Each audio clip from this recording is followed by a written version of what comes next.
Oke, lanjut. Setelah membuat routing pertama kita akan lanjut integrasi ke database-nya. Jadi kita di sini akan menggunakan Prisma untuk koneksi ke database. Untuk koneksi ke database menggunakan Prisma, kita perlu menambah dependensi yang baru, yaitu yang Prisma Client. Oke, sudah. Prisma Client sudah ditambahkan. Kita juga perlu menambahkan dependensi yang lain seperti yang types of PG dan Prisma minus D.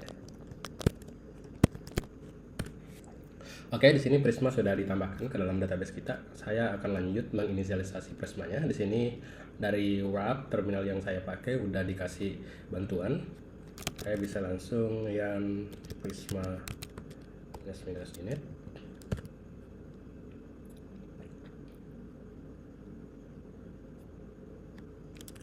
Oh sorry, tidak pakai minus yang Prisma init.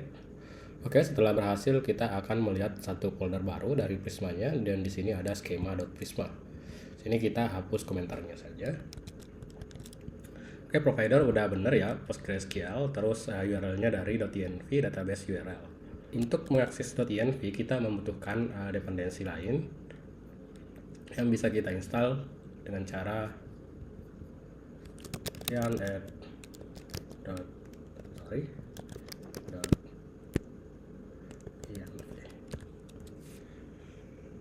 Oke, .env sudah kita install. Kita coba cek di package JSON. Di sini sudah ada .env, ada Prisma Client, terus ada Prisma. Di sini ada tipe PG. Sepertinya package yang kita butuhkan udah cukup untuk melanjutkan proyeknya. Nah, di sini yang pertama yang akan kita setup adalah database-nya. Untuk database saya akan membuatnya di database yang Postgre yang sudah terkoneksi dengan Visual Studio Code saya. Nah, untuk teman-teman yang mau menginstal dependensi ini bisa menggunakan database client yang ini atau bisa juga yang database client JDBC. Ini harusnya sama sih.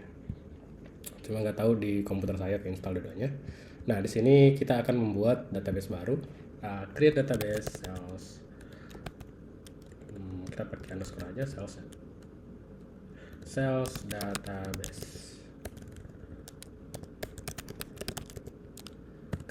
Nah, tinggal klik run. Oke, kita sudah punya database baru. Kita bisa copy ini supaya nggak typo nantinya. Nah, untuk di sini di env kita bisa ganti ini sesuai dengan koneksi ke Postgre kita. Nah, di sini untuk database URL-nya bisa kita tulis Postgre SQL //postgres root at localhost.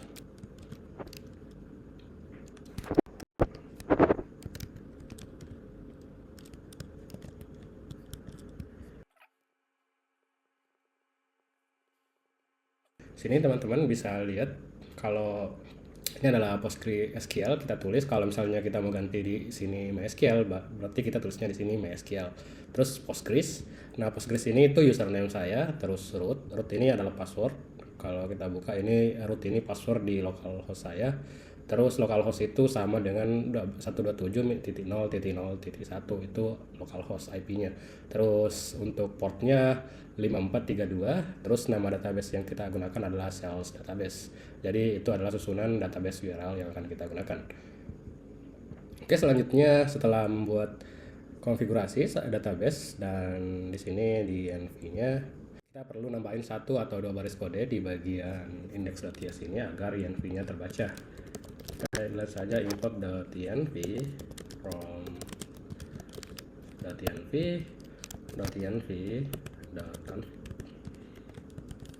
Oke, sudah. Seharusnya .env sudah terbaca di dalam aplikasi kita. Selanjutnya yang akan kita kerjakan adalah membuat model untuk database kita di Prisma. Oke, untuk membuat model kita perlu melihat apa aja yang kita perlukan. Kita bisa lihat di desainnya atau dokumen-dokumen yang disediakan oleh klien. Berhubung di sini saya memiliki desain Figma, saya akan menggunakan desain Figma sebagai acuan. Mari kita buka desainnya.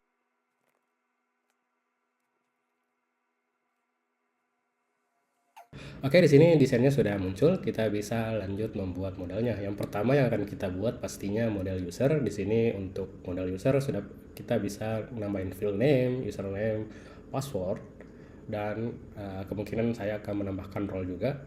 Jadi di sini kita langsung saja tulis model user. Pertama ID itu string, terus kita bilang get ID di sini, terus defaultnya harus pakai at default. Kita pakai UID. Oke, ID sudah ada, kita buat juga untuk username. Ini string, ini unik ya. Terus selanjutnya password, ini string, terus name string, terus role, kita dari model role.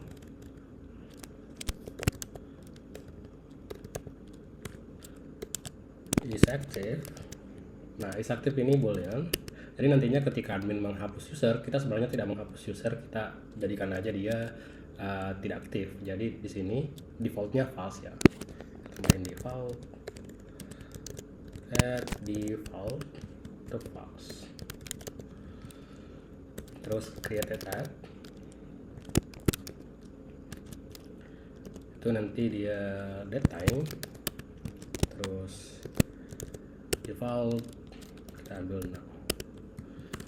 Terus updated add, kita copy aja, updated add. Terus di sini cukup.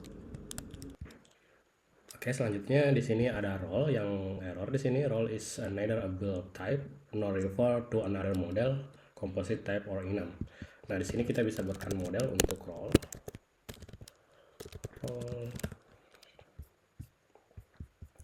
Di sini saya mau user dan admin.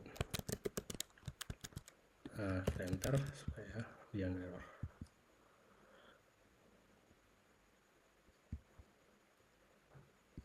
Di sini bukan model, di sini enum. Oke, untuk model user sudah kita buat. Selanjutnya kita akan lihat desain kita lagi. Nah, kalau teman-teman lihat di sini ada kategori produknya, apakah dia sampo, sabun, atau produk-produk lain. Jadi di sini pastinya kita perlu model untuk kategori. Jadi model kategori, C-nya gede ya. Oke, di sini kita bisa copy ID. Jadi untuk kategori juga punya ID yang sama seperti di user.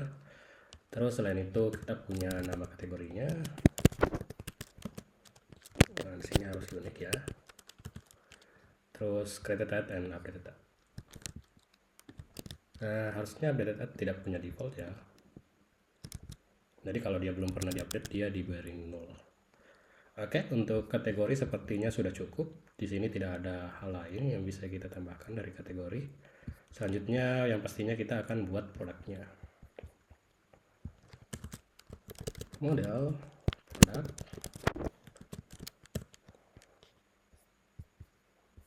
Nah, yang pertama itu pastinya ada ID ya. Kita samain aja untuk semuanya. Terus selanjutnya name, nama produknya itu string. Terus kenapa ada titik 2 ya? Kebiasaan.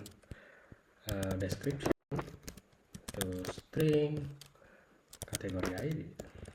Nah, untuk setiap produk dia pasti memiliki sebuah kategori. Jadi di sini kita bisa tambahin kategori ID itu string by price. Jadi harga belinya kita simpan di produk. Terus sell price string. Nah, di sini kalau teman-teman lihat kita butuh tahu keuntungan berdasarkan harga beli dan harga jual. Jadi kita perlu menyimpan buy price and sell price.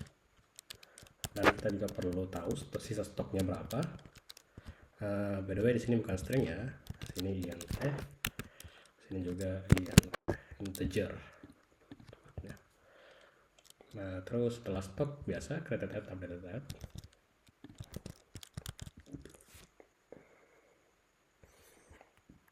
Nah, di sini karena kita menyimpan kategori ID, Jadi di sini kita perlu tambahan kategori itu dari model kategori add relation. Jadi kita buat relasinya field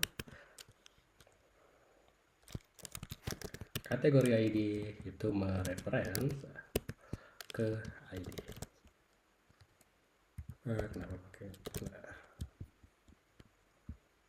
Oke, di sini error. Katanya error validating category in model product. The relation field category on model product is missing on opposite relation field on the model category. Either run Prisma format or edit manually. Oke, kita akan tambahin manual. Di sini harusnya kita punya produk. Itu dari produk. Nah, di sini saya jelasin dulu. Di sini produk artinya satu kategori bisa memiliki banyak produk, makanya produknya di sini array. Terus sebuah produk hanya boleh memiliki satu kategori, jadi kategori ID-nya langsung kita masukkan di sini. Dan kita jelaskan relasinya di sini. Kalau field kategori ID itu referensi dari ID yang ada di sini di kategori. Oke, selanjutnya model cells. Nah, di sini kita bisa buat nota, kita sebut saja cells. Nah, untuk membuat model cells kita perlu tahu produknya apa, terus harga jumlahnya berapa. Tapi untuk harga kita tidak perlu karena sudah ada di dalam produk. Jadi di cells itu kita cuma perlu ID. Nah, ID-nya kita copy lagi. ID, terus kita perlu user ID. String dan create data. Oke, di sini kita pakai user ID, berarti seperti biasa kita perlu menjelaskan relasinya. Nah, di sini user itu dari model user add relation field user ID reference ID. Oke, di sini error, berarti kita perlu kembali ke model user untuk nambahin cellsnya. Sini cells. Nah, di sini errornya sudah hilang karena kita sudah ngejelasin referensi tabelnya. Oke, di sini selanjutnya kita perlu cell item. Model cell item. Oke, di sini harusnya ada ID. Sini ada cell ID. Terus string. Terus ada product ID. Terus string juga. Quantity. Terus string. Terus kita juga butuh buy and sell price-nya. Dan create data update. Oke, di sini saya jelasin dulu kenapa kita nulis buy price and sell price di produk dan di sell item. Nah, untuk sebuah produk misalnya di sini kita punya produk Lifebuoy ya, sabun. Nah, untuk harga saat ini bisa saja misalnya di sini harganya 100 atau 15.000, terus kita jual di harga 17.000. Nah, di sini terus kita akan masukkan ini harga ini ke sini, buy price, terus sell price-nya sekian. Tapi somehow di masa depan tiba-tiba harga produknya itu naik ke 17.000, jadi kita perlu naikin sell price-nya ke misalnya 19.000. Nah, supaya di sini tidak rancu bahwa dulu itu harganya sekian, sekarang harganya sekian, itu ada perubahan, maka kita akan tulis buy price and sell price-nya 2 kali. Jadi ini untuk harga saat ini, untuk di sell item itu harga ketika produk ini dibeli. Oke, kita hapus lagi komentarnya supaya rapi. Oke, di sini kita bisa lihat produk ID dan sales ID, berarti kita perlu jelasin relationnya ya. Kita perlu namain di sini sell, itu sell add relation field sell ID itu nge-reference ke ID-nya. Oke, ini error, berarti kita tambahin nanti sini, tapi di sini juga ada produk ID, kita sekalian tulis produknya dulu. Produk itu dari produk, terus add relation, fill produk ID. Kenapa nya double ya? Maaf, kita reference ke ID. Nah, di sini setelah saya save, ternyata dari VS Code saya sudah nambahin. Di sini ada cell item. Terus di produk juga ada cell item. Nah, ini sangat membantu. Kalau teman-teman mau install formatter juga bisa install di sini. Saya pakai Prisma. Nah, ini ada Prisma Syntax highlight dari Prismanya langsung. Jadi ini tadi ditambahin otomatis oleh si Prisma extensionnya. Nah, di sini sepertinya database kita sudah cukup. Kita bisa memasukkan model ini, migrasi model ini ke dalam database. Oke, kita coba dulu. Nah, untuk memigrasi model yang sudah kita bikin ke dalam database, kita perlu melakukan perintah yarn prisma db push. Oke, sudah. Kita coba cek database kita reload. Kita lihat tabel. Nah, di sini sudah ada tabel kategori product, cell item, sales, user. Tapi untuk setiap tabel di sini saya nggak mau pakai kategori dalam yang diawali huruf kapital. Saya mau tulisan kategorinya jadi huruf kecil. Jadi ini bisa kita ubah lagi. Jadi di sini kita tambahin add map user. Kita kopas saja kategori. Terus kita paste lagi produk. Terus kita paste lagi sales.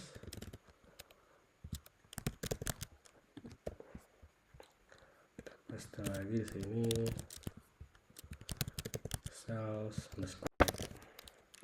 Oke, selain daripada itu saya mau rubah is aktif dan map itu is aktif. Di sini juga ada created attribute-nya, created underscore. Nah, ini ngikut ke kebiasaan orang menulis query di database, jadi kita pakai seperti yang dipakai di database. Jadi di database itu biasanya pakai underscore ya. Jadi is active bukan is, terus besarnya ini namanya kernel cache, ini snake cache. Oke, supaya cepat created add-nya dan update add-nya kita kopas. Sini tidak perlu ID sama name. Ada description kategori ID. Nah, di sini kita bisa tambahin di add map kategori underscore ID. Sini add map by underscore price. Sini sell underscore price. Nah, sepertinya untuk mempercepat kita kopas ke sini. Oke, kita coba cek sales, created updated add. Ini add map sell underscore ID. Nah, di sini kita kopas ini supaya cepat. Sales underscore ID. Product underscore ID. Quantity bypass help created updated add. Oke, selesai. Nah, kita coba lihat di sini di kategori itu kita punya created add. Terus kita jalankan ulang. Oke, kita refresh database kita. Nah, di sini huruf awalnya ada kategori, terus untuk spasinya kita ganti jadi underscore ya. Coba cek kategori itu created add-nya udah underscore juga di produk. Nah, semuanya sudah berubah, sell underscore price. Terus di sini di JavaScript-nya nanti maksud saya TypeScript akan tetap kita panggil is active menggunakan camel case.